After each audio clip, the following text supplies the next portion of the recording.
Welcome to one more episode of your podcast that I'm sure you're following. Save it, spend it, share it. We're very glad that you're joining us today, and I have a very special guest today. Please let us know where are you currently working and what is your name? My name is Wayne Dunbar, and I work at the Southern California Conference as the Vice President for Education. Wow. Thank you so much for serving at the Southern California Conference. It's been a joy having you here. And you've been here a year and a half, or It's only been a year and a half. That's right. so, but there has been a lot of transitions in that short amount of time. There has been, I came in as the Associate Superintendent for Education, and then the Vice President 6 months later took another position. We lost another Associate Superintendent. So there was a time briefly last summer, about a That year you were ago, alone. that I was alone in the office. But now we have a full team, and really excited to continue to work and serve our schools. Well, I'm sure you have, and a very extensive career in the education field. So what were you doing before you came to the conference office? Prior to coming to the conference, I was serving at La Sierra University for 10 years in the enrollment and marketing area. Yeah. Wow. So you have seen the process of applying for scholarships, of financial aid, how to structure their financial assistance during attending university. So let me ask you something, because I have a son that is going into high school this year. So he's a freshman. Okay. And of course, we're looking into college. We're looking into what's options are available. So as we're looking at that, is there a good time to start planning? Is it too early when they're a freshman? No. Or No. when is the time to start planning? These days, both from the college perspective and from families, people are starting to look when they're in middle school, so Oh, wow. 7th and 8th grade. We were actually recruiting middle school students to come and visit the university to get them start to think about what college is and what it looks like and what it feels like. But going into the freshman year now is definitely the important time, because from the freshman year through the senior year of high school, everything matters. Oh. All of those grades matter. Activities, leadership positions all matter for future scholarship potential. So their grades starting at 9th grade, they start to accumulate towards a global GPA? That's correct. Yeah. When colleges look at their GPA for admission, they're looking at grades 9 through 12. So a cumulative GPA. Yep. Wow. So it starts counting from day one. It sure does. There's no, I'm going to wait until junior year so I can improve my grades. No, too late then. Yeah. Okay. So in a sense, if you don't start and concentrate on your grades from day one, you could be leaving money on the table when it comes to scholarship opportunities. So schools do grant certain scholarships based on grades. Yeah, merit scholarships are the grades based on your academics, either your GPA and or your test scores. So are there different types of scholarships that a person could combine basically their scholarship towards their tuition? Numerous kinds of scholarships and other kinds of aid that can go towards your tuition. So there's federal aid, some of which is free money or grants, some of which is loans that you would have to repay. There's state money, certainly here in California, there's state money available. But those all have a requirement, a way of applying for them and requirements. Some of those are grades. Some of them are family income levels. So there are many factors that go into what can be awarded for you. So in terms of accessing to all of those scholarships, basically it's research-based. Mostly it's research-based. Certainly the federal is. Others are going to come through your application. So in your senior year, you're going to apply for financial aid, especially the federal and the state aids. And then you're going to get scholarship offerings from schools, because they're going to collect your test data information. Oh. So they're going to know So they how could you've be done. out looking for you, basically. Yeah, even if you're not looking for them, the schools are looking for you. because they see what you're performing at and they want those students that are high achievers. What So, about some other areas that could benefit a student? We talked about grades. What are the other areas that could be helpful? in some schools, instances, things like if you've held leadership roles in your high school academy, some schools will give scholarships based on that. Some of that is limited, like they may give it only for the first year, but they do that.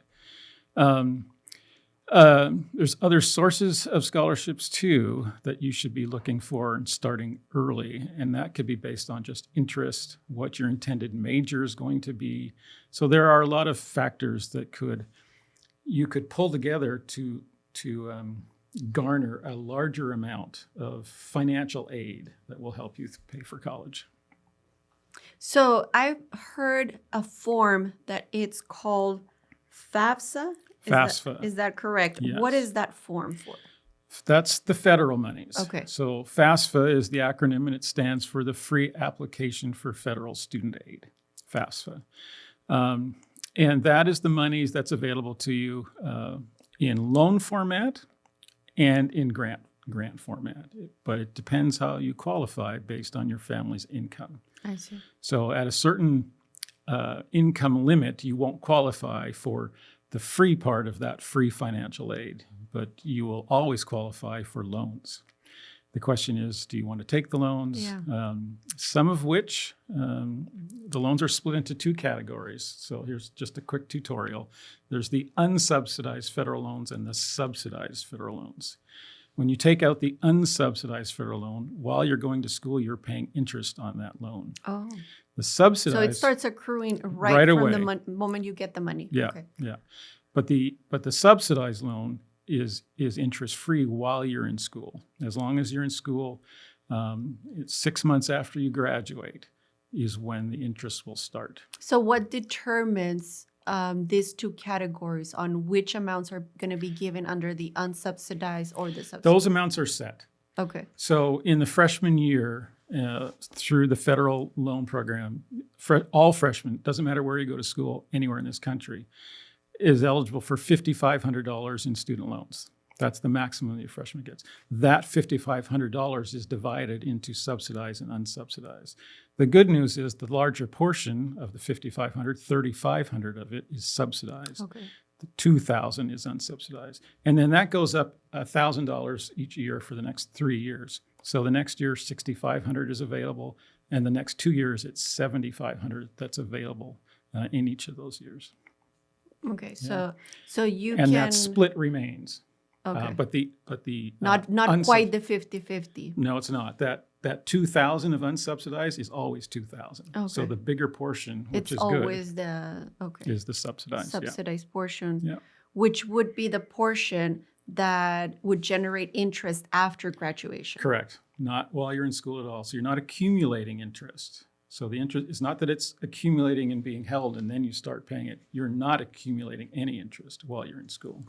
So just, thinking about a strategy, it could be that you're working during the summer and you basically pay off the portion that is generating interest only. Yes. And deferring for a later payment the portion that is subsidized. That's correct. So that way, while you graduate, until the moment that you graduate, you've already paid everything that was unsubsidized. Correct. You've taken care of all of the interest, so you have no interest. You would only worry about the principal when you're done. When you're done. Yeah. And sometimes that's how we advised families when they were debating what to do is the other part is you don't have to take all of the loans even though they're available to you. You could choose to only take the subsidized portion and reject the unsubsidized portion. That's a choice you can make. It just depends on what you can afford. I see. Yeah. So you do have the option of only retaining the subsidized Correct. portion. That's correct. That way your loan does not start accruing interest until Correct. you graduate. Yeah. Oh, that's very interesting. Yeah. So I've seen also all these videos where you have like a list of places where you can apply for scholarship for different foundations. What is the method of researching for these scholarships? Yeah, everything's available online, of course, these days. So now the catch is you have to make sure you're going to some trusted websites to look for that. So it does involve research on your part. And that should start early, not waiting again till your senior year, because these scholarship applications also have deadlines, and usually they're in like February, March of a given year. So if you wait till February or March of your senior year to start applying for It's them, too it late can already. be too late, and you might have missed the deadline. And so you need to start much earlier. So there are a couple of sites. The one that's been out there the longest and is the most trustworthy over history is called FastWeb. And you want to go to fastweb.com. The search is free, and just make sure that the sites that you're going to aren't charging. There are some that charge. There's some that we have recommended in the past. They'll charge like $5 or something for you to set up an account. But just go to the obvious ones that So the are website is valuable. FastWeb. Fastweb.com. So, Okay. and another one is College Board. College Board, again, you can go and search for free for all kinds of different scholarships. And then there are other scholarship sites that you can choose from depending on ethnicity. So there's one for Hispanic students. There's one for African American students, for Native American students, all individualized that have special scholarships that you can search as well. So how could a parent start preparing for that? Is there kind of like seminars that there's also out there that you can start hearing all of this information in detail? Because even though maybe you don't have all the funds to pay for college, you want to minimize the amount that you're going to be paying. Absolutely. You know, you want to maximize scholarship grants and all sources available. So how can a parent start attending some seminars or online? Yeah, and those would happen usually at your high school or your academy, because the colleges will come there and they will do those exact kind of seminars for you.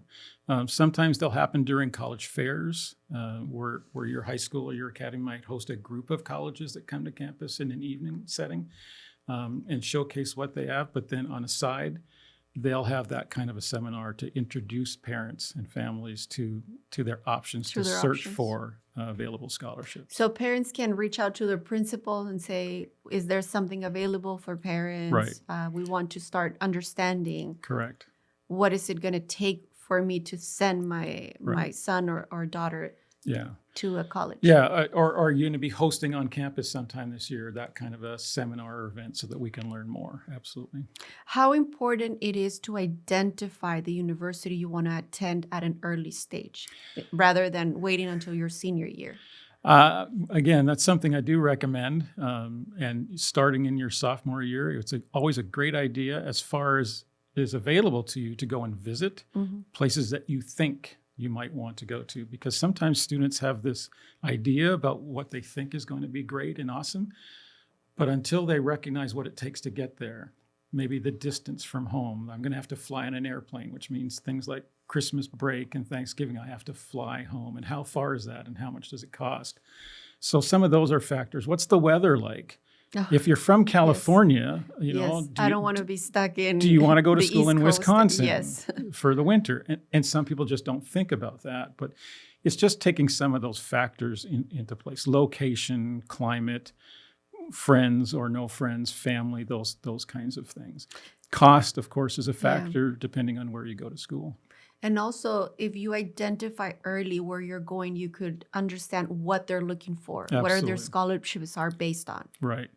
And if you get to know a school and the school gets to know you early, then there's just more time for that familiarity to breed and for them to offer you even a bigger package than if you just showed up at the last minute. Because sometimes scholarship monies run out. And you know, something that I appreciate and I feel so proud is the Adventist system that we have. You know, we're a religion that it's not only concerned about the beliefs, but it's also concerned about the well-being of each one of the students. And we have education started from childcare, kindergarten, all the way to 12. And further, we go into universities, grad school, and so on. Absolutely. So it's amazing that we have such a comprehensive system. And there is a program that recently was developed. Tell us a little bit more about this. So probably within the last 5 years, the North American division and our unions, we're here in the Pacific Union, realized a need that we have to have more educators developed as well as more pastors developed. We got to a point where there seemed to be a shortage coming. So the thought process has been, if we can provide additional scholarship funding for these people who want to go into education or pastoral ministry, that would be a way to help build up the system even greater. So we have some scholarships now for both of those, if they'll attend one of the Adventist schools in North America, and specifically here in the Pacific Union, we would appreciate that. That go a long, long way to taking care of their financial burden. Yeah, we have two great universities. One of them here in La Sierra, and another one up there in the Napa Valley area, Pacific Union College. Right, yeah. So students would attend Pacific Union College or La Sierra University with the intent to become a pastor or a teacher. This scholarship provides $20,000 a year for 4 years to help them on their way. Well, that is a significant support. It's a significant investment. And the idea of that is that they would then return once they've completed their education and come and work here in the Pacific Union. So not only are you going to receive a subsidy towards education, but after you graduate, you kind of have a secure job. There is a job waiting for you. That is right. Yeah. So that is amazing. Yeah, it's a beautiful pipeline that helps the student and helps us. So talking a little bit more about cost, how much does it cost to put your child through a college? I've put 3 of them through college, so it cost a lot. And again, the cost was going to vary from wherever you go in this country. Cost is going to vary between community colleges, which are the least expensive, up through private institutions, which are the most expensive, and everything in between. But I would say today it's not unusual for that average cost, let's just say in the United States, to be $40,000 plus. $40,000 plus per year. Per year. Per year. Yeah. I can tell you right now at La Sierra. So we're talking about $160,000 plus. Oh, yes. To get through college. Easily. It'll be more than that, all likelihood. I'm not sure how I feel about receiving this information. Yeah, it's expensive, and schools have to raise their costs every now and then too, just to keep up with, inflation and cost of living, and paying their faculty more. All of those are expensive. Things like insurance, all of those are factors that go into the cost of education. So then I'm thinking someone, listening that has their children in high school, it's a little bit too late to start saving for that 160,000 plus goal. But let's go back a little bit and say, hey, my son, daughter is starting elementary school. Mm-hmm. I think it would be beneficial for them to start setting aside some funds. So that way the monthly payment it's smaller than it is now that I have my kids in high school, right? Right now, trying to get to 160,000 at the end of high school, it's a little bit more complicated than it would have been spread out in a period of 12 years. Yeah. Have you seen students that have been able to structure a way that through scholarships, savings, and so on, pay on for college? Absolutely. Those that have been thinking about it for a while manage that a little easier than those who wait. And especially if you need the help, if you're not financially well off to be able to afford it independently, then yes, the earlier you start, the better. And there are families that are able to start from the moment the child is born, setting up an account. I know here we have a 529 funds or 529 plan that's available. That's good because it's tax-deferred money. You can be gifted money and put into there, and that will all help as you go along the way. But it is something you need to plan for, because you're right. It's anywhere between $140,000, $160,000 to easily $200,000 for 4 years of college these days.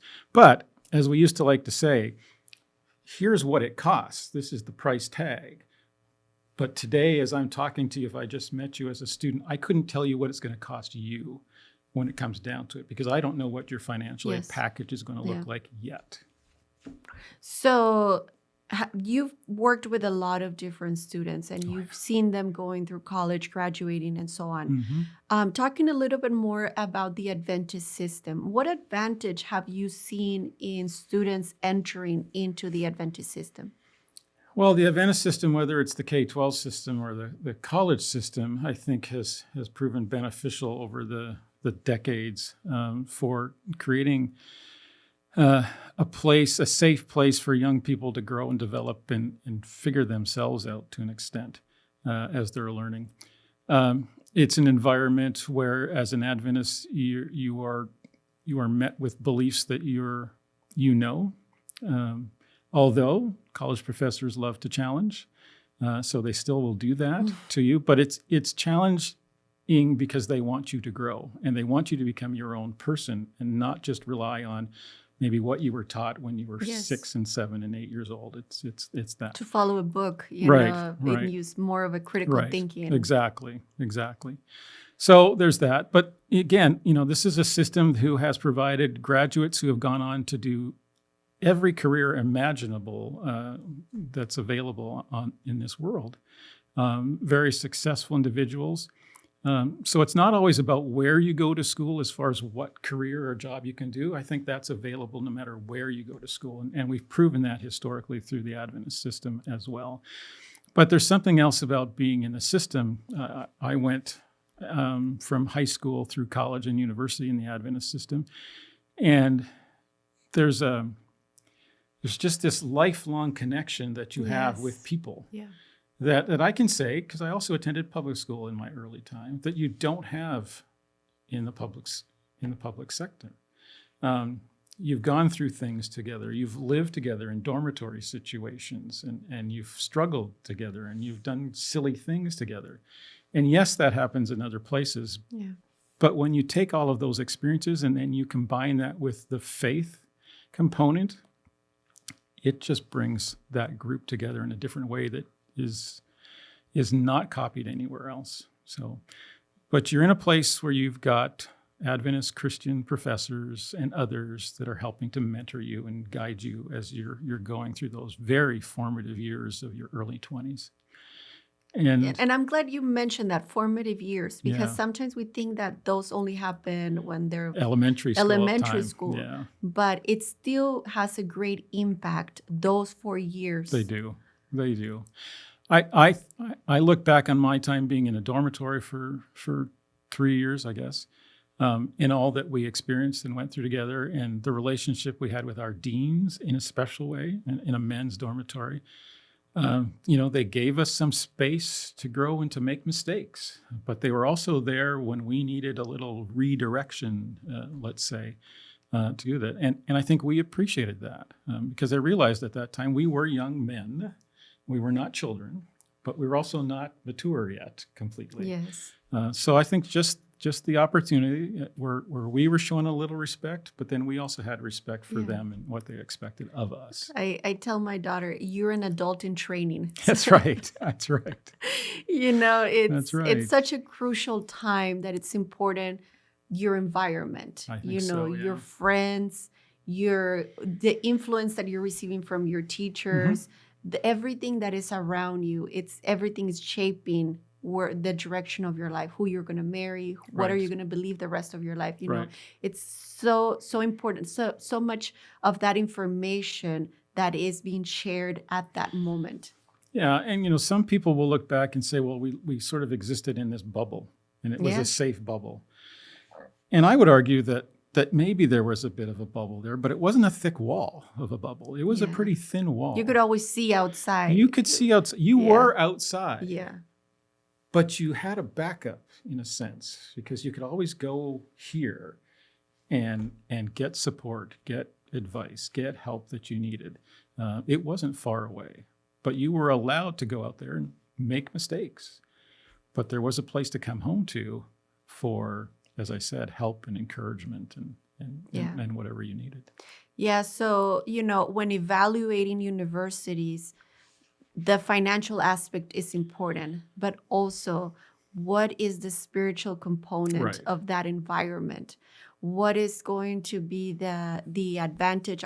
Is it the same beliefs that I grew up with, or am I going to have to always, be challenged by the beliefs of others? Right. And I think that, the earlier a parent starts analyzing all of those things, the better, because we want to make sure that we give our children the information that they need to make a decision to a certain extent. Mhm.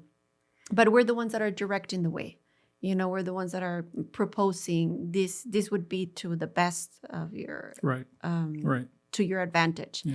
So as we kind of recap the conversation about financial aid, the earlier you know which university you would like to attend, or even have 2-3 options, Yes. the better. The better. Because you're Absolutely. profiling in that direction. Yeah. What does that university need from me? Exactly. What are scholarships that are being considered by that university? What is my current financial situation? Am I starting a job in high school?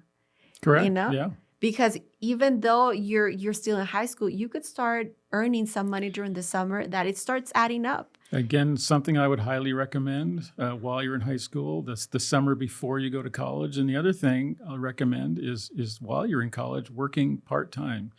Not massive amounts of hours, but research has verified that students who work part-time while they're in college actually have more friends, they're better grounded, and they have better grades. Wow. So there are financial resources available for us.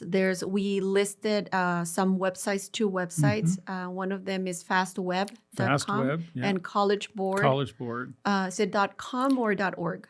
College Board? Yes. Collegeboards.com, I believe. So we can also, as parents, we can also, get some training in that area, because Yeah. the most information we can receive, the better decisions we can make. The more, the better. Absolutely. Exactly. And when Yeah. it comes to financially structuring ourselves, right now would be great to start looking at a 4-year plan. Absolutely. How can I even afford to get my son into college? Because forget about if you're going to get scholarships or not. There's also a cost included in just sending them off to college. Especially if they have to travel a distance to get there. You have to take that into account. Setting up their dorm, Yep. a room, Yep. things. What are you going to, That is correct. What are those expenses looking like? Right. Usually every year I had to buy a fridge when I moved one of my sons into a dorm. So see, some of those things that we need to start being exposed to that information. Right. So research, Research. start planning and structuring your finances. Yeah. And let me just stress here in California especially, there is another major source of financial aid, which is the Cal Grant. And it's only available in California. You've got to be a California resident. But again, your grades matter. And for the Cal Grant in particular, it's the sophomore and junior year of high school grades. That's all they look at. Okay. But this is grant money, which means it's free. You don't have to repay it. But again, you have to qualify based on family income and size of your family. So, And can you apply even if you're going to study outside of California? no, Okay. the money cannot leave the state. So it's only applicable if you select a university that is yes. within the state. Yeah, a qualified university in the state. And our Adventist universities both are qualified. And of course, the UC schools and the CSUs are available as well as the community colleges. All right. So- Well, thank you very much. My I need pleasure. to go and do some homework. Oh, yes. I'm done with college for kids. So you're starting. I'm starting and I'm trying to figure out what am I going to do. Maybe it's a little bit late, but I think there's never a good time better than today. That's right. Any time that you make a decision, start working towards that goal. 160,000, it seems daunting because it is a very large amount and it's something that maybe you cannot save in a year. But if you structure your way and start seeing, okay, what are going to be some scholarships that are going to be available? My daughter is good at music, arts. Is this school providing scholarships for that? Right. Start asking those questions. And if you could start profiling your kid on what university are we going to, what do we want to study, the earlier is the better. That's right. So I hope that this podcast brought some useful information for you. Visit the websites that we reference in this podcast. And we'll see you next time. Thank you for joining us today.